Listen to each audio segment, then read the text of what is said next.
আমন্ত্রণ RICL still জনতন্ত্র গণতন্ত্রে আপনাদের সঙ্গে আছি শেখ জায়েদ। সৌদি আরব সহ বিভিন্ন দেশে আজকে পবিত্র ঈদুল আজহা উদযাপিত হবে এবং আজ হজ শেষ হচ্ছে। একই সঙ্গে বাংলাদেশের যে রাজনৈতিক পরিবেশ এবং সব জায়গায় ঈদ ঈদ ভাব এখন এই মুহূর্তে, বিশেষ করে কোরবানির হাটে কেনাকাটা জমজমাট। এই মুহূর্তে গরুর দাম, কোনো একটা গরুর রাস্তা দিয়ে গেলেই সবাই জিজ্ঞেস করছেন দাম কত। তেমন একটি অবস্থা। এই অবস্থায় রাজনীতিবিদরা অনেকেই নিজেদের এলাকায় চলে গেছেন ঈদ করতে এবং এই যে সামনের সংসদ নির্বাচন যেটি নিয়ে অনেক আলোচনা হচ্ছে, সংস্কার নিয়ে আলোচনা হচ্ছে, কম সংস্কার না বেশি সংস্কার, তারপরে বিচার, এই সব কিছু বিষয়ই কিন্তু কথাবার্তা যেমন চলছে এবং এই যে রাজনীতিবিদরা গ্রামে যাচ্ছেন, গ্রামেও তারা তাদের নেতাকর্মীদের সঙ্গে মত বিনিময় করবেন। সব মিলিয়ে এই ঈদের রাজনীতিটা কেমন হবে এ নিয়ে কথা বলতে চাই। দুজন অতিথি আমাদের সঙ্গে আছেন। আমার সঙ্গে আছেন সোহরাব হাসান, সিনিয়র সাংবাদিক, আপনাকে স্বাগত জানাই। এবং সর্বডানি আছেন অধ্যাপক ডক্টর আসিফ এম শাহান, উন্নয়ন অধ্যয়ন বিভাগ, ঢাকা বিশ্ববিদ্যালয়। আপনাকেও স্বাগত জানাই স্যার। কথা বলছিলাম ঈদের রাজনীতি নিয়ে। ঈদে এই যে বড় দল যে কয়টা আছে, এখন তো আওয়ামী লীগ আর সেভাবে নেই, কাজ করছে না তারা। সেক্ষেত্রে রাজনীতি কথা হচ্ছে নির্বাচন নিয়ে, এবং এই যে ঢাকায় বা গণমাধ্যমে, সামাজিক যোগাযোগ মাধ্যমে, টক শোতে বা এই যে সংলাপে তারা যেসব কথাবার্তা বলছেন, এই কথাবার্তাগুলো বা তাদের নিজেদের সামনের পরিকল্পনা, এগুলো এখন জনগণের সাথে তারা শেয়ার করার বা ভাগাভাগি করার বা জানানোর একটা সুযোগ ঈদের সময়টা। এই সময়টায় যাচ্ছেন বাড়িতে। এবারে ঈদের রাজনীতিটা কেমন হতে পারে, অন্যরকম ডাইমেনশন দেখছেন কিনা? না, ঈদের রাজনীতি তো শুধু দলীয় নেতাদের এলাকায় যাওয়া না, অনেকেই যাবেন। শ্রমিকরা যাবেন, যারা মানে বলতে গেলে 30 দিনই কাজ করেন এবং বছরে 2 ঈদ ছাড়া তাদের কোনো উৎসব নেই, ছুটি ছাটা থাকে না। তারা যাবেন। গ্রামের কৃষক, সাধারণ মানুষ, শ্রমজীবী, তারাও এক ধরনের ঈদ পালন করবে। তাদের সাথে এই যে আমাদের নতুন দল, পুরানো দল, সব দলের রাজনীতিকদের সম্পর্কটা কি? সম্পর্কটা দাতা গৃহীতার মতো। এটি যখন সমানে সমান হবে, অর্থাৎ সাধারণ মানুষ ভাববে যে এরা আমাদেরই লোক, বা তারা ভাবাতে পারবে যে আমি তোমাদেরই লোক, মোর নাম এই বলে খ্যাত হোক, সেটা তো হয় না। হ্যাঁ, একটা আনুষ্ঠানিকতা থাকবে, যাবে। বিশেষ করে নতুন যে দল, তাদের এক ধরনের গণমাধ্যম, আমরা দেখছি এর মধ্যে সামাজিক যোগাযোগ মাধ্যমে ঈদের শুভেচ্ছা দিচ্ছেন, নির্দিষ্ট সংসদীয় আসন টার্গেট করে তারা ঠিক আছে, উল্লেখ করে। ঠিক আছে, কিন্তু মানুষের যে সমস্যা, তার যে জীবন জীবিকা, এ সম্পর্কে রাজনৈতিক দলগুলোর কি ভাবনা, সেটি কি ঈদের সময় তারা যে তাদের সমস্যার কথা বলবে, তাদের দুঃখ কষ্টর কথা শুনবে, শুনে কোনো কর্মসূচি নেবে? আপনি নতুন দলের কথা বলছিলেন, তাদের নেতারা যাবেন। তারা তো এখন পর্যন্ত একটি গঠনতন্ত্র তৈরি করতে পারল না। এটি কিন্তু খুবই অস্বাভাবিক। রাজনৈতিক দল যাত্রা শুরু করেছে, গণ অভ্যুত্থানের মধ্য দিয়ে এসেছে, কিন্তু একটা গঠনতন্ত্র হলো না। গঠনতন্ত্র হচ্ছে যে দলের ভিত্তি, কাঠামো, স্তম্ভ। দ্বিতীয় হচ্ছে অন্য দলগুলো, তো পুরনো দলগুলো সম্পর্কে আমাদের খুব যে আশাবাদ, সেটি দেখি না, কারণ তারা একই ধারায় চলছে। এখন আওয়ামী লীগ মাঠে নাই, সুতরাং বিএনপির আধিপত্য বেশি, তার প্রভাব প্রতিপত্তি বেশি। এরপর জামাত, বাম দলগুলো আছে। রাজনীতির একটা রাজনৈতিক সংস্কৃতিটা বদলায়নি। এত বড় গণ অভ্যুত্থানের পরেও এটি যদি বদলাতো, আপনি দেখবেন যে এক দলের নেতা অন্য দলের নেতা সম্পর্কে, বা তার নিজের দলের নেতা সম্পর্কে কী ধরনের, কী ভাষায় কথা বলেন। মানে কর্মীর এবং নেতার সম্পর্কটা এখনও এক ধরনের দাতা গৃহীতার মতো। মানে নেতার আদেশ পালন হচ্ছে তার একমাত্র কর্তব্য, কিন্তু নেতাকে যে প্রশ্ন করা যায়, তার কোনো ভুল থাকতে পারে, জবাবদিহি আদায় করা যায়, স্বচ্ছতা থাকতে হয় দলীয় কর্মকাণ্ডে, সেটি হয়নি। যেমন ধরেন বিএনপি এত বড় দল, 15-16 বছর 17 বছর তারা বিরোধী দল হিসাবে নিগ্রহের শিকার হয়েছে, কিন্তু এই 10 মাসে তারা কয়টা সম্মেলন করলো? গণতান্ত্রিক পদ্ধতিতে, গণতান্ত্রিক উপায়ে যে তারা সম্মেলন করে, অন্তত কেন্দ্রীয় সম্মেলন না হোক, জেলা পর্যায়ে, উপজেলা পর্যায়ে সম্মেলন করে একটা গণতান্ত্রিক পদ্ধতিতে একেবারে গোপন ব্যালটে কাউন্সিলরদের ভোটে যদি তারা নেতৃত্ব নির্বাচন করত, তাহলে আমরা ভাবতাম যে একটা গণতন্ত্রের পথে এগোচ্ছে। এমনকি এই নতুন দল সম্পর্কেও বরং জামাত ক্ষেত্রে কিন্তু এগিয়ে আছে। আমরা তার নীতি আদর্শ যাই হোক, কিন্তু একটা কাঠামোটা কিন্তু খুব শক্ত। বিএনপি কমিটি গঠন বা এই জাতীয় কর্মকাণ্ডে এগোচ্ছে না কেন? প্রতিবন্ধকতা কি মনে হয় আপনার?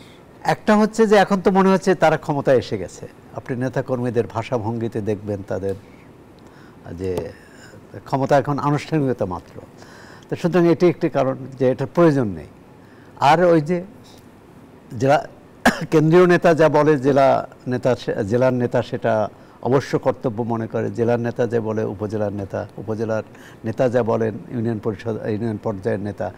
এই যে এক ধরনের কি বলে হায়ারকি, এই ধরনের উচ্চ নিচ্চ যে ভেদাভেদ, মানে কোনো প্রশ্ন করা নাই। মানে রাজনীতি গণতন্ত্র তো যদি আমরা চাই, প্রথমত দলে গণতন্ত্র আনতে হবে। আমরা আশা করব যে তারা শুধু আনুষ্ঠানিকতা করবে না, ঈদের এই ছুটিতে তারা অন্তত জবাবদিহি করবেন। তারা তার কর্মীদের কাছে, সাধারণ মানুষের কাছে, এবং তাদের দুঃখ কষ্ট বোঝার চেষ্টা করবেন যে মানুষ কি চায়। রাজনীতিকরা যে পথে হাঁটছে, আমার মনে হয় যে মানুষ রাজনীতি থেকে কিন্তু বিরাগী হচ্ছে, রাজনীতি থেকে দূরে সরে যাচ্ছে। আর একটা কারণ হচ্ছে, একসময় মনে করতো এরশাদ আমল পর্যন্ত যে রাজনীতি দল তার ভাগ্য পরিবর্তন করবে, আর সেটি আওয়ামী লীগ হোক, বিএনপি হোক, জাতীয় পার্টি হোক বা অন্য দল হোক, কমিউনিস্ট পার্টি হোক, যে তাদের কর্মসূচির প্রতি একটা আস্থা ছিল। এখন মনে করে নির্বাচনী ইশতেহারে যাই থাকুক না কেন, ক্ষমতায় যে সাধারণ মানুষ বোঝেও না, তাদের সাধারণ মানুষের বোঝার ভাষায় তারা কথাও বলেন না। সুতরাং এক ধরনের বিচ্ছিন্নতা, জনবিচ্ছিন্নতা আছে। ধন্যবাদ আপনাকে অধ্যাপক ডক্টর আসিফ এম শাহান। ঈদের রাজনীতি কেমন দেখবেন? উনি বলছিলেন যে আচরণে পরিবর্তন আসেনি। একটি গণঅভ্যুত্থানের পর যে ধরনের প্রত্যাশা মানুষ করে বা জাতি করে, সেই ধরনের রাজনৈতিক দলগুলোর মধ্যে আচার ব্যবহারে সেই ধরনের পরিবর্তন আসেনি। ঈদে যে রাজনীতিটা কেমন হবে তাদের গ্রামে, সবাই যাদের ভোটারের কাছে যাচ্ছেন ঈদ করতে। না, ধন্যবাদ আপনাকে। দেখুন, আমরা যেভাবেই ব্যাপারটাকে বিবেচনা করি না কেন, একটা ইলেকশন বা নির্বাচন চলে আসছে এরকম একটা ধারণার দিকে আমরা যাচ্ছি। এখন সেটা টাইমলাইন নিয়ে আমাদের এখনও সমস্যা থাকতে পারে। সেটা কি ডিসেম্বর এবং জুনের মাঝামাঝি কোন একটা সময়ে, সেটা নিয়ে একটা থাকতে পারে। কিন্তু মোটামুটি এটা পরিষ্কার যে কাছাকাছি সময়ে চলে আসছি, এবং মেবি কোরবানির ঈদ, এটাই শেষ কোরবানির ঈদ, ইলেকশনের আগে এরকম একটা ব্যাপার চলে আসতে পারে। এমনকি এটা শেষ ঈদ নির্বাচনের আগে সেটাও হতে পারে। তো এর ফলশ্রুতিতে যে ঘটনাটা ঘটছে, যে কথাটা একটু আগে বললেন সৌরভ ভাই, যে প্রচুর মানুষজন যাচ্ছেন। তার মানে রাজনৈতিক দলগুলোর জন্য, বা রাজনৈতিক দলের আরও স্পষ্ট করে বলতে গেলে রাজনৈতিক দলগুলোর প্রার্থী যারা হবেন বা প্রার্থী যারা হবার আশা করছেন, তাদেরও একটা অপরচুনিটি। আমি যদি দল হিসেবে আলাদাভাবে বলি, বিএনপির জন্য আমার মনে হয় সবচেয়ে বড় চ্যালেঞ্জ যে প্রার্থীরা যারা যাবেন। কারণ আমরা গত 8, 9, 10 মাস ধরেই যে জিনিসটা শুনে এসেছি, এবং বিভিন্ন নিউজ পেপারের রিপোর্টেও যেটা এসেছে, যে আসলে মোটা দাগে ক্ষমতার যে পরিবর্তনটা হয়েছে সেটা একমাত্র একটা রাজনৈতিক দলকে সরিয়ে আরেকটা রাজনৈতিক দলের নেতারা রিপ্লেস করেছেন, এবং রিপ্লেস করে হচ্ছে কি তারা ক্ষমতার কেন্দ্রগুলোকে দখল করে নিয়েছেন। মানুষের চাঁদাবাজি বা এই জিনিসপত্রগুলোর কোনো উন্নতি হয়নি, বরং কিছু ক্ষেত্রে হচ্ছে কি অবস্থা কোথায় হচ্ছে কি হয়নি। সো একটা যেটা হতে পারে যে, এবং বিএনপি অনেক ক্ষেত্রেই একটা কারেক্টিভ অ্যাকশন নেওয়ার চেষ্টা করেছেন, কিছু রাজনৈতিক নেতৃবৃন্দকে সরিয়ে দিয়ে, কিছু ক্ষেত্রে হচ্ছে গিয়ে তারা চেষ্টা করেছেন, এবং কিছু ক্ষেত্রে আবার আসলে কিছু করেননি। এবং আমরা একই সাথে যেই জিনিসটা যার ফলে যেটা ঘটেছে, বিভিন্ন রাজনৈতিক দল বলার চেষ্টা করেছে, এবং বেশ সাকসেসফুলি আমি বলবো যে বলার চেষ্টা করেছে যে বিএনপি আর আওয়ামী লীগের মধ্যে তো কোনো পার্থক্য দেখা যাচ্ছে না। সো এইটা একটা অপরচুনিটি বিএনপি রাজনৈতিক নেতৃবৃন্দের জন্য, যে তারা গেলেন, যাওয়ার পরে আসলে প্রকৃত অবস্থাটা, কারণ আপনি যখন বিভিন্ন জায়গায় বা মিডিয়াতে আলাপ আলোচনাগুলো করেন, আপনি দেখবেন যে বিএনপির নেতৃবৃন্দ অনেক ক্ষেত্রেই কিছুটা মেনে নিয়েও সেটা সমালোচনা করছেন। তারা বলছেন এটা বাড়িয়ে বলা হচ্ছে, এরকম ঘটনাগুলো অত ওইভাবে ঘটছে না, বা আমরা ব্যবস্থা নিচ্ছি, মানুষজন সন্তুষ্ট আমাদের উপরে। আমি বলবো এটা একটা রিয়েলিটি চেক, যে আপনারা যেহেতু যাচ্ছেন আপনারা একটু আসলে সত্যিকার অর্থে কথা বলে দেখেন, যাচাই করে দেখেন হচ্ছে কি আপনারা ঠিক কোন অবস্থায় আছেন। কারণ আমরা ধরে নিচ্ছি যে আপনারা গভর্নমেন্ট ইন ওয়েটিং, এই ঘটনাগুলো যত ঘটতে থাকে তত হচ্ছে কি আপনাদের জনপ্রিয়তা কমতে থাকে, তত আপনাদের ভোট কমতে থাকে, এবং সেই ভোটগুলো কোথায় যাচ্ছে, কোন রাজনৈতিক দলের কাছে যাচ্ছে, সেই জিনিসটাও একটু খেয়াল করার চেষ্টা করেন। এইটা একটা গুরুত্বপূর্ণ মেসেজ। এনসিপির জন্য ব্যাপারটা আমার মনে হয় আরও বেশি গুরুত্বপূর্ণ। কেন আমি বলছি এই জিনিসটা গুরুত্বপূর্ণ, যে আমরা জানি যে এনসিপির ফেব্রুয়ারির শেষের দিকে হয়েছে, ফেব্রুয়ারি মাত্র অল্প কয়েক মাস হয়েছে, এটা সত্যি, সব কিছুই সত্যি। এর মাঝখানে এনসিপি বেশ কিছু গুরুত্বপূর্ণ পদক্ষেপ নিয়েছে, যেমন গতকালকে বা গত পরশু তারা ফান্ডিংয়ের যে মেকানিজমটা তৈরি করলো, ক্রাউড ফান্ডিংয়ের যেটা হলো, দ্যাটস আ ভেরি অ্যাবসলিউটলি এটা অ্যাপ্রিসিয়েট করার মতো একটা, কারণ শুধুমাত্র যে এখানে তারা ফান্ডিংয়ের মেকানিজমটাকে তৈরি করেছেন তা না, এটাকে যাতে ট্র্যাক করা যায়, এটা যাতে হচ্ছে গিয়ে ব্যাঙ্ক অ্যাকাউন্ট থেকে আসছে বা কোন বিকাশ অ্যাকাউন্টে যাচ্ছে, একটা গভর্নেন্স মেকানিজম সেটা তারা তৈরি করেছেন, সেটার জন্য তারা অ্যাপ্রিসিয়েট পাওয়ার যোগ্য। যে কাজটা তারা করেননি এখন পর্যন্ত সেইটা হচ্ছে যে আপনি যদি আসলে নির্বাচনে দাঁড়াতে চান আপনাকে মানুষের কাছে যেতে হবে, আপনাকে মানুষের সাথে কথা বলতে হবে, এবং এটা জনসভা না। এটা যদি বিএনপি হয়, বিএনপি জনসভা করে পার পেতে পারে, কারণ বিএনপি একটা বিশাল দল, তার একটা রাজনৈতিক সংগঠন আছে, তার সাংগঠনিক ভিত্তি একদম গ্রাম ইউনিয়ন পর্যন্ত হচ্ছে গিয়ে সেটা বিস্তৃত, তারা সেটা করতে পারে। এনসিপি সেটা এফোর্ড করতে পারে না। এনসিপির নেতৃবৃন্দ যারা যাবেন তাদের জন্য এগেইন রিয়েলিটি চেকের জায়গাটা হচ্ছে তারা যদি দয়া করে ইউনিয়ন গ্রাম পর্যায় পর্যন্ত হচ্ছে গিয়ে মানুষজনের কাছে যান, আপনাদের লোক জড়ো করতে হবে না, হাজার হাজার মানুষ নিয়ে আপনাকে মিটিং করতে হবে না, আপনি 10টা লোকের সাথেই বসেন। আপনি যখন একবার 10টা লোকের সাথে বসবেন, এরপরে যখন আপনি আবার যাবেন সেই 10টা লোকের জায়গায় 15টা হবে, 20টা হবে, সংখ্যাটা বাড়বে, কিন্তু ওই মানুষগুলোর কাছে বসেন, ওই মানুষগুলোর কাছ থেকে বোঝার চেষ্টা করেন যে এই 10 মাসে তাদের অভিজ্ঞতা কী ছিল, এই 10 মাসে তারা কী কী জায়গায় ডিফিকাল্টিস ফেস করেছে বা আগেও কী কী জায়গায় ফেস করেছে। আমরা যখন বলি যে রাজনীতির পরিবর্তন আমরা চাই, আমরা মুখে যাই বলি না কেন, এই মানুষগুলোর কাছ থেকে শুনুন যে রাজনীতির পরিবর্তন বলতে তারা আসলে কি বুঝছেন এবং আপনারা সেটাকে ডেলিভার করতে পারছেন কিনা। আপনি জিতবেন না হারবেন সেটা পরের কথা, কিন্তু আপনি যদি নিজেদেরকে একটি রাজনৈতিক শক্তি হিসেবে উপস্থাপন করতে চান, নিজেদেরকে একটি রাজনৈতিক শক্তি হিসেবে প্রতিষ্ঠা করতে চান, তাহলে এই মানুষদের সাথে আপনার কথা বলতে হবে, এবং এই মানুষদেরকে আপনি নিয়ে এসে মাঠে এসে করবেন সেটা হবে না। আপনাকে তার উঠোনে যেতে হবে, তার বাসায় যেতে হবে। আমি আমার নিজের অভিজ্ঞতা থেকে জানি অনেক জায়গাতে আমরা জিনিসটা মনে করি যে ছাত্রদের প্রতি মানুষজন প্রচণ্ডভাবে বিরক্ত, ঘটনাটা সেটা না। মানুষদের একটা অভিমান আছে, অভিমানটা হচ্ছে এই জায়গায় যে ওরা একবারও আমাদের কাছে আসে। এই যে ব্যাপারটা মানুষজন কিন্তু, যদি আমরা ওই আর্গুমেন্টে যাই যে বিএনপি বা অন্যান্য যে প্রতিষ্ঠিত রাজনৈতিক দলগুলো তারা আসলে কতখানি সাফল্য দেখাতে পারবে এটা নিয়ে মানুষজন সন্দিহান, যদি এই কথা সত্যি হয়, যদি প্রতিষ্ঠিত রাজনৈতিক দলগুলোর গত 10 মাসের কর্মকাণ্ডে মানুষজন যদি সেইভাবে একটু শঙ্কিত হয় এবং তারা যদি নতুন অপশন খুঁজতে থাকে, এনসিপি তো আপনা আপনি সেই নতুন অপশন হতে পারবে না যদি না তারা মানুষের কাছে হচ্ছে গিয়ে রিচ আউট করে। এবং আপনি কেন্দ্রীয় পর্যায়ে যে রাজনীতি করুন, গ্রামের যে সাধারণ মানুষ আছে তার কাছ থেকে তো আপনার বুঝতে হবে যে তার সমস্যাটা ইউনিয়ন পরিষদ কেন্দ্রিক, তার সমস্যাটা তার গ্রামের রাস্তাঘাট কেন্দ্রিক, তার সমস্যাটা তার গ্রামের টিউবওয়েল কেন্দ্রিক, তার সমস্যাটা হচ্ছে গিয়ে নদীর বাঁধটা যে ভেঙে যাচ্ছে তার ফলে কি হচ্ছে সেটা কেন্দ্রিক। আপনি সেই সমস্যা কতখানি সমাধান করতে পারবেন তার চেয়েও বড় গুরুত্বপূর্ণ কথা হচ্ছে আপনি তার সাথে বসে সেই সমস্যাটা আপনি শুনছেন কিনা। সো এনসিপির জন্য, বিএনপির জন্য আমি যেটা বললাম যে রিয়েলিটি চেক এবং সেই অনুযায়ী কারেকশন করে নিজেদের পথটাকে ঠিক করা, এনসিপির জন্য এই মানুষের কাছে শোনাটা, এইটা আমার মনে হয় হচ্ছে গিয়ে সবচেয়ে গুরুত্বপূর্ণ, এবং এই কাজটার জন্য এইটা একটা চমৎকার অপরচুনিটি ঈদের রাজনীতিটা। একটা বিরতির সময় হচ্ছে, একটা বিরতি নিচ্ছি, বিরতি থেকে এসে কথা বলতে চাই যে এই যে ঈদুল আজহার এই সময়টিতে এই যে বিগত সময়ে যারা গুম হয়েছেন, ফেরত আসেননি অনেকে, এবারও তাদেরকে ছাড়াই পরিবারগুলো ঈদ করবে। জুলাই অভ্যুত্থানে যারা শহীদ হয়েছেন সেই পরিবারগুলো আরেকটা ঈদ করছে তাদের, অথচ বিচার কতটুকু, এগুলো এই বিষয়গুলো নিয়ে একটু কথা বলতে চাই। দর্শক, একটা বিরতির সময় হয়েছে, ফিরছি একটু পর, সাথে থাকুন। বিরতির পর আবারও স্বাগত। দেখছেন RICL স্টিল জনতন্ত্র গণতন্ত্র, সঙ্গে আছি শেখ জায়েদ। কথা বলছিলাম ঈদের রাজনীতি নিয়ে। সিনিয়র সাংবাদিক সোহরাব হাসান, আপনার কাছে আসতে চাই। জুলাই গণ অভ্যুত্থান, সংস্কার, বিচার, এই বিষয়গুলো নিয়ে কথা হচ্ছিল। এর মধ্যে আমরা যেটি দেখেছি, হাসপাতালে অনেকে চিকিৎসাধীন আছেন, তাদের অনেকে আবার খোঁজ খবর নিচ্ছেন না, এমন অভিযোগও আছে। যারা শহীদ হয়েছেন তারা তাদের পরিবারে সেই শহীদদের ছাড়া আবার আরও একটি ঈদ তারা করবেন। সব মিলিয়ে এই ঈদে জুলাই গণঅভ্যুত্থানের প্রভাবটা কতটুকু থাকবে?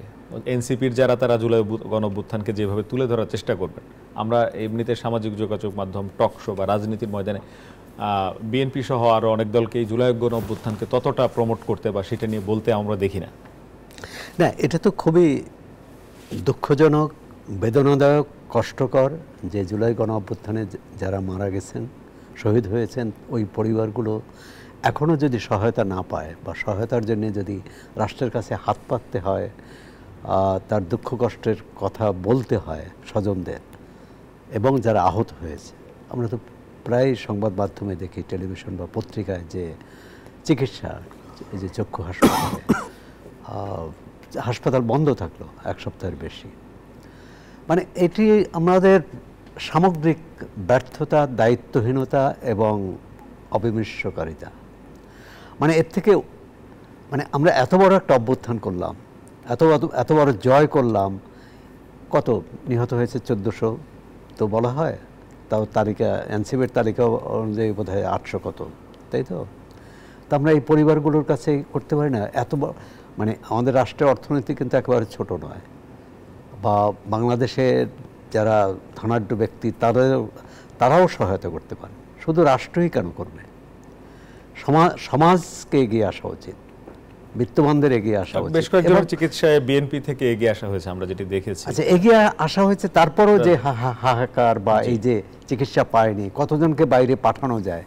আবার যদি এমন থাকে যে, আমরা মুক্তিযুদ্ধের পরও দেখেছি বা এখনও দেখছি, মুক্তিযুদ্ধ নিয়েও, যে তারা জীবন দিয়েছে তো গণতন্ত্রের স্বার্থে, আবার তাদের পরিবারের মধ্যে যদি এই ধারণা হয় যে মানে এটার রাষ্ট্রের কর্তব্য তার প্রতিদান দেওয়া সমাজের, কিন্তু আবার তাদেরও এটার কি বলে কিভাবে নেবে?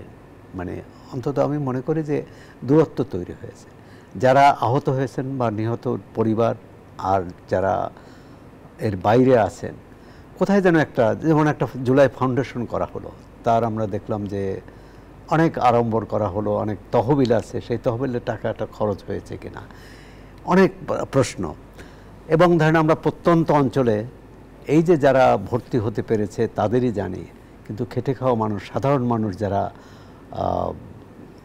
মানে জীবন দিয়েছে, তাদের পরিবারকে খোঁজ রাখা হচ্ছে কিনা, যারা অনেকে বেয়ারেস লাশ হিসেবে অনেককে দাফন করা হয়েছে, সেই পরিবারগুলো খোঁজ কি রাষ্ট্র নিয়েছে বা আমরা নিয়েছি? আমার মনে হয় যে অনেক আত্মজিজ্ঞাসা, অনেক প্রশ্ন, এই প্রশ্নের উত্তর সরকারকে, যেমন আন্দোলনকারীদের, নাগরিক হিসেবে আমাদেরও দেওয়া উচিত। কারণ এরকম একটা হতাশা যদি তৈরি হয়, তাহলে এটা কিন্তু সংক্রমিত হবে। যে আন্দোলনের এখন তো আমরা দেখছি যারা আন্দোলনের সহযোগী ছিল, যে আন্দোলনের নেতৃত্ব দিয়েছে, তখন তো তাদের এক দফা ছিল যে স্বৈরাচারের পতন, কিন্তু এখন তো নানাভাবে বিভক্ত। তখন একটা ছিল তার।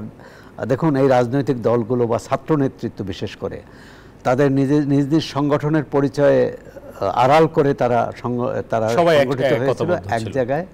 এখন তারা এতটা বিভক্ত, একে অপরের কথা শুনতে চায় না, মানে একে অপরের বিরুদ্ধে এই এক ধরনের শত্রুতা।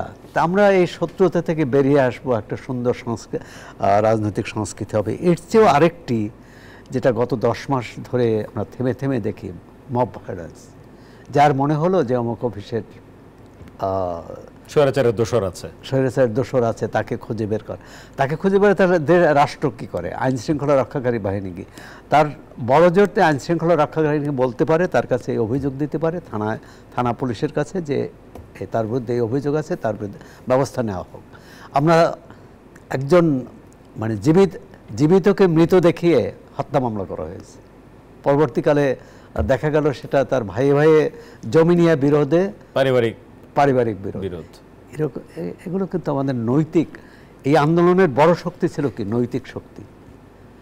কিন্তু এ ধরনের ঘটনা কিন্তু নৈতিক মনোবলটা ভেঙে দেয়। আবার আসবো আপনার কাছে, ডক্টর আসিফ শাহান। সেটা হচ্ছে যে জুলাই গণ অভ্যুত্থান নিয়ে এনসিপির যারা, তারা যাচ্ছেন মানুষের কাছে, বিএনপিও জুলাই গণ অভ্যুত্থানে তাদের যে অংশগ্রহণ সেটি বলার চেষ্টা করছে, কিন্তু অনেক ক্ষেত্রেই যে জুলাই গণ অভ্যুত্থান কিংবা যে সংস্কার এই বিষয়গুলোতে এনসিপি যতটা বলছে ততটা বিএনপি বেশি বলছে নির্বাচন। কোন কথাগুলো আসলে আপনার মনে হয় যে এই যে ঈদে যারা যাচ্ছেন রাজনীতিবিদরা মানুষের কাছে, মানুষ আসলে কি শুনতে চায় তাদের কাছে? দেখুন, মানুষ যেটা বললাম যে মানুষ সংস্কারের প্রয়োজনীয়তাটা মানুষ তার নিজের মতো করে বোঝে। আপনি যদি হচ্ছে গিয়ে মানুষকে বড় আকারের সংস্কারের কথা বলেন, সেটার সাথে হচ্ছে গিয়ে তার সাধারণ জীবনের একটা সম্পর্ক তাকে দিতে হবে। মানে আপনি যদি শুধুমাত্র তাকে বলেন যে আমার একটা উচ্চকক্ষ লাগবে, উচ্চকক্ষ সংখ্যানুপাতিক নির্বাচন লাগবে, সেটা অনেক সময় সাধারণ মানুষের কাছে কিছু নাও মিন করতে পারে, যদি না আপনি তাকে দেখাতে পারেন যে তার বর্তমান জীবনের যে সমস্যাটা সে ফেস করছে, যে সে সরকারি কোনো সেবা পাচ্ছে না, সে এগ্রিকালচার এক্সটেনশন অফিসে যাচ্ছে, সেখান থেকে সে ভালো মানের বীজ পাচ্ছে না, সে বিচারের জন্য বা কোনো একটা ক্ষতির সম্মুখীন হয়ে সে থানায় যাচ্ছে, সে থানায় সে কোনো প্রতিকার পাচ্ছে না। এইটার সাথে এই উচ্চ কক্ষের সম্পর্কটা কি, এইটা যদি আপনি তাকে না বোঝাতে পারেন, তাহলে হচ্ছে কি জিনিসটা অনেক সময় তার কাছে অর্থহীন হয়ে যায়। দেখুন, সাধারণ মানুষ সত্যিকার অর্থে, মানে আমার বেশ কয়েকটা অভিজ্ঞতা থেকে আমি যেটা জানি, সাধারণ মানুষ দুটা জিনিস খুব চমৎকারভাবে বোঝে। তারা এই যে ক্ষমতা একটা মানুষের হাতে বা একটা দলের হাতে চলে গিয়েছিল, এইটা তারা বোঝে, এবং এইটার ফলে যে একটা ক্ষতি হয়েছিল দেশের, এইটা তারা বোঝে। এটা থেকে বের হয়ে আসা দরকার, এইটাও তারা বোঝে। কিন্তু এর সাথে ওই যেটা বললাম যে সম্পর্কটা কোথায়, যেমন আমি এইভাবে বলি যে ধরা যাক সাধারণ একজন মানুষ, সে থানায় গেল, থানায় যে সে মানে তার কোনো একটা ঘটনা ঘটেছে, এটার জন্য সে থানায় গেল, থানায় যে সে পুলিশের কাছ থেকে সেবা পেল না, বা পুলিশ তাকে কোনো ধরনের সহযোগিতা করলো না, উল্টো তারকে কোনো একটা বিপদে ফেলে দিল। এখন এইরকম একটা অবস্থায় তার প্রতিকারের কি উপায় আমরা রেখেছি, কি উপায়ের কথা আমরা বলেছি, এইটা হচ্ছে সংস্কার।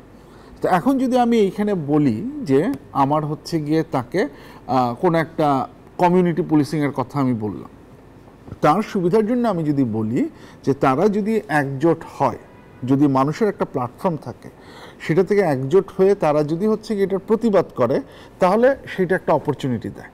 এখন আমি এটাকে বলি যে কীভাবে আস্তে আস্তে আপনি এই আলোচনাটাকে উচ্চকক্ষ পর্যন্ত নিতে পারেন। সে ধরা যাক আমাদের একটা আমরা জানি যে আমাদের একটা মানবাধিকার কমিশন আছে। সো কোনোভাবে যদি আমি এই সাধারণ মানুষ যারা কালেকটিভলি এই সমস্যাটা ফেস করেছেন, তারা যদি মানবাধিকার কমিশনের কাছে যেয়ে জানাতে পারেন যে আমার এইখানে মানবাধিকার এইভাবে লঙ্ঘিত হচ্ছে, তাহলে হচ্ছে কি একটা রাস্তা খুলে যাচ্ছে। এখন মানবাধিকার কমিশন আমরা অতীতে দেখেছি এটা স্বাধীনভাবে কাজ করে না, তো তাহলে মানবাধিকার কমিশন যেন স্বাধীনভাবে কাজ করে সেইটা আমার নিশ্চিত করতে হবে। সেটা নিশ্চিত করার জন্য এক ধরনের প্রস্তাব আছে যে কিভাবে আপনি ওই ন্যাশনাল কনস্টিটিউশনাল কাউন্সিল বলেন বা অন্য কোনো উপায়ে এইটা যাতে হচ্ছে গিয়ে নিশ্চিত করা যায়, সেটাকে সাধারণ মানুষের নাগালে রাখা, সেটাকে এই বললাম যে আপনি কিন্তু এই যে আলোচনাটা, তো তারপরে হচ্ছে গিয়ে ধরেন আপনি সেটা করতে পারলেন, কিন্তু তারপরেও এমন যদি হয় যে এই হিউম্যান রাইটস কমিশন বা মানবাধিকার কমিশন ঠিকমতো পদক্ষেপ নিচ্ছে না, তাহলে তার একটা জবাবদিহিতা নিশ্চিত করা দরকার। এই জবাবদিহিতা নিশ্চিত করার জন্য আপনার একটা উচ্চকক্ষ দরকার, যে উচ্চকক্ষে রাজনৈতিক দলগুলোর ভোটের সমানুপাতে যদি থাকে, তাহলে কোনো একটা দল প্রাধান্য বিস্তার করতে পারবে না, সবাই হচ্ছে গিয়ে একটা নেগোসিয়েশনের মাধ্যমে এদের হচ্ছে গিয়ে জবাবদিহিতাটা যথাযথভাবে নিশ্চিত করতে পারবে, যেটা শুধুমাত্র ফার্স্ট পাস দ্য পোস্টে সম্ভব না। এখন আপনি যদি সরাসরি মানুষকে উচ্চকক্ষ বলেন, প্রপোর্শনাল রিপ্রেজেন্টেশন বলেন, আপনি তাকে কিছু বোঝাতে পারবেন না। কিন্তু আপনি যদি তাকে এই যে তার নিত্যদিনের যে ঝামেলাটা হতে পারে, পুলিশের কাছে যাওয়ার, করাপশনের কোনো একটা ফেস করার, সেটার জন্য সে অ্যান্টি করাপশন কমিশনের কাছে যেতে পারছে, সেটার জন্য সে হচ্ছে মানবাধিকার কমিশনের কাছে যেতে পারছে, এই রাস্তাটা তাকে বাতলে দেন এবং তাকে যদি তারপরে বলেন এই সংস্থাগুলো স্বাধীনভাবে কাজ করা দরকার, তারা বুঝবে কেন কাজ করা দরকার, তাহলে এগুলোকে কাজ করার জন্য আমার একটা সিস্টেম তৈরি করতে হবে, যে সিস্টেমটা হচ্ছে সংস্কার, সেগুলো যাতে আবার হচ্ছে জবাবদিহিতার মধ্যে থাকে, সেজন্য আমার দুই কক্ষ বিশিষ্ট লাগবে। এভাবে যদি আপনি কানেকশনটা বিল্ড করতে পারেন, তাহলে আপনার পক্ষে মানুষকে বোঝানো সম্ভব। কিন্তু আপনি ওই পর্যন্ত বললেন, শুরুতে উচ্চকক্ষ বললেন, কিন্তু তারপরে এটা তার জীবনে কিভাবে কানেক্টেড হচ্ছে এই গল্পটা আপনি তাকে বলছেন না, তার মাথার উপর দিয়ে যাচ্ছে। তার এলাকায় একটা রাস্তা দরকার, এই রাস্তাটা হচ্ছে না, তাহলে সরকারি যে অফিসগুলো আছে সেগুলোকে জবাবদিহিতার মধ্যে আনা দরকার, এটা সেও বোঝে। এবং এই জবাবদিহিতায় তার ভূমিকাটা কি হতে পারে, আপনি সেই রাস্তাটা দেখান, সেটা হচ্ছে সংস্কার। আপনি যদি তাকে দেখাতে পারেন যে এই প্রক্রিয়ায় সে সরকারি কর্মকর্তা বা কর্মচারীকে জবাবদিহিতার মধ্যে আনতে পারে, সেটার সাথে যদি আপনি তারপরে লিঙ্ক করেন যে কিভাবে সংসদীয় কমিটির প্রধান যদি বিরোধী দল থেকে হয় তাহলে কি সুবিধা, এবং সেইটা কিভাবে তার এই রাস্তাটা তৈরি হওয়ার ক্ষেত্রে বা রাস্তাটা যাতে যথাযথভাবে তৈরি হয় সেইটার পাথওয়েটা তৈরি করে দিচ্ছে, তাহলে কিন্তু সে সংস্কারটা আরো ইজিলি বুঝবে। সে অলরেডি বোঝে, তাকে এই কানেকশনটা বিল্ড করে দিতে হবে, যেটা আমরা মিস করছি বারবার। ধন্যবাদ আপনাকে দুজনকে, ধন্যবাদ। আরেকটা বিরতি নিচ্ছি দর্শক, আরেকটা বিরতির সময় হয়েছে, ফিরছি একটু পর, সাথে থাকুন। বিরতির পর আবারও স্বাগত, দেখছেন আরআইসিএল স্টিল জনতন্ত্র গণতন্ত্র। কথা বলছিলাম ঈদের রাজনীতি নিয়ে। সিনিয়র সাংবাদিক সৌরভ হাসান আছেন সঙ্গে। জানতে চাই, ঈদের পরে রাজনীতিটা কেমন হতে পারে আপনার মনে হয়? ধন্যবাদ। ঈদের পরে রাজনীতিটা নিশ্চয়ই ঈদের আগের রাজনীতির মতো হবে না, এটাই প্রত্যাশা। ঈদ যেমন সৌহার্দ্য সম্প্রীতির বার্তা নিয়ে আসবে, রাজনীতিতে সেটি প্রবাহিত হবে। এবং দ্বিতীয় পর্যায়ের যে রাজনৈতিক দলগুলোর সাথে জাতীয় ঐকমত্য কমিশনের আলোচনাটা বিতর্কের মতো চলছে, যত দ্রুত এটা শেষ হয়। কিন্তু সবার আগে প্রয়োজন বোধহয় জুলাই ঘোষণাপত্র, কারণ তার ভিত্তিতেই ভবিষ্যৎ রাজনীতির রূপরেখা তৈরি হবে। এবং এনসিপি থেকে একটা তারা বলেছে যে আগে জুলাই ঘোষণাপত্র হোক, তারপর নির্বাচন যখন হোক, এ ব্যাপারে আপত্তি নেই। একটা হচ্ছে রাজনৈতিক সংস্কৃতির পরিবর্তনটা দরকার। ধরে নিলাম জুলাই ঘোষণাপত্র হলো, নির্বাচনে একটা তারিখ ঘোষণা হলো। রাজনীতিবিদদের মধ্যে এই ইচ্ছা আছে আপনার মনে হয় সংস্কৃতি পরিবর্তনের? না, ইচ্ছা মানে দেখে মনে হচ্ছে ইচ্ছা তো থাকে না, ইচ্ছা করাতে হয়।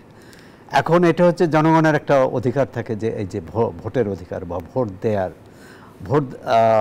মানুষ কিন্তু ভোটের মাধ্যমে অনেক ব্যক্তি দলকে জবাব দিয়ে দিয়েছে এবং সময় মতো, যদি ভোটাধিকার বা ভোটাধিকারটা প্রয়োগ করতে পারে, যদি ভোট দেওয়া যায়। তা আশা করি আমরা যে 3টি নির্বাচনে মানুষ ভোট দিতে পারেনি, এবারে ওরকম আরেকটি নির্বাচন হবে না। এক ধরনের কি বলে, মানে আশা হারাতে চাই না, মানে আশা রাখতে চাই যে রাজনীতিতে পরিবর্তন হবে। কারণ রাজনীতিতে পরিবর্তন না হলে জনগণের ভাগ্যের পরিবর্তন হবে না। ডক্টর আসিফ এম শাহান, আমার মনে হয় যে ঈদ পরবর্তী রাজনীতি 3টা বিষয় কেন্দ্র করে পরিচালিত হবে। একটা হচ্ছে জুলাই ঘোষণাপত্র, যেটা 1 মাসের একটা টাইমলাইন সরকার দিয়েছিল জুলাইয়ের শেষে, আর সেটার কতখানি আগায় সেইটা না, ওইটা বোধহয় আরও আগে, ওই জুলাই ঘোষণাপত্র আরও আগে। জুলাই সনদ, যেটা জুলাইয়ের শেষের দিকে বা আগস্টে আমরা আশা করতে পারি, যেখানে রিফর্ম বা সংস্কার নিয়ে আমরা একটা ঐকমত্যের জায়গায় পৌঁছাতে পারবো বলে আশা করি। এবং 3 হচ্ছে নির্বাচনের একটা সময়সীমার দিকে আমরা যেতে পারি কিনা, যে রিফর্মের ব্যাপারগুলো ফাইনাল হয়ে গেল। এটা হচ্ছে এক্সপেকটেশন, যে এই জিনিসপত্রগুলো ঠিকঠাক মতো চলবে। কিন্তু যেটা হবে, এই 3টার দাবি দেওয়া নিয়েই একটা কনফ্রন্টেশনের জায়গায় আমরা আবার চলে যাওয়ার খুব ভালো একটা পসিবিলিটি আছে, যে আমরা আসলে পুরো জিনিসটা যদি খুব সৌহার্দ্যপূর্ণ পরিবেশে একটা আলোচনার মাধ্যমে আমরা একটা কনসেনসাসে এসে সংস্কার করতে পারতাম, সেটা হচ্ছে আমাদের এক্সপেকটেশন। কিন্তু আমরা এখনও যেটা বুঝতে পারছি যে এখানে কিছু দ্বিমত আছে, দ্বিমতের জায়গা আছে। সেই দ্বিমতের জায়গাগুলো যে খুব অস্বাভাবিক সেটা না, রাজনৈতিক দলগুলো কতখানি ম্যাচুরিটির পরিচয় দিয়ে অ্যাটলিস্ট একটা ঐকমত্যে পৌঁছাতে পারে, সেটার উপর ডিপেন্ড করবে আমরা কতখানি এগোতে পারবো। কিন্তু যদি সেটা না ঘটে, তাহলে এখন নির্বাচনের দাবিটা আরও সামনে চলে আসবে, বা ঐকমত্যে আমরা কতখানি পৌঁছাতে পারি সেটার জন্য প্রেশার ক্রিয়েট করার জায়গাটা চলে আসবে। এক্সপেকটেশন হচ্ছে সুস্থ একটা কনসেনসাস তৈরি করে নির্বাচনের দিকে যাওয়া, ভয় হচ্ছে কনফ্রন্টেশনটাই আবার না সামনের দিকে চলে আসে, সেই জায়গাটাতে যাওয়া। ধন্যবাদ আপনাদের দুজনকে আমাদের সঙ্গে সময় দেওয়ার জন্য। দর্শক, কথা বলছিলাম ঈদের রাজনীতি নিয়ে। ঈদ করতে রাজনীতিবিদরা অনেকেই নিজের এলাকায় গেছেন, অনেকেই ঢাকায় ঈদ করছেন, নিজেদের নেতাকর্মীদের সাথে, জনসাধারণের সাথে মত বিনিময় করবেন, ঈদের শুভেচ্ছা বিনিময় করবেন। এই যে শুভেচ্ছা বিনিময়ের রাজনীতি, এই শুভেচ্ছা সৌহার্দ্য, সেটি ঈদের পরে গোটা রাজনৈতিক অঙ্গনে সুন্দরভাবে বজায় থাকুক, সেটি আমাদের প্রত্যাশা। আজকের আয়োজন এখানে শেষ করছি। ভালো থাকবেন, সুস্থ থাকবেন, ঈদ মোবারক।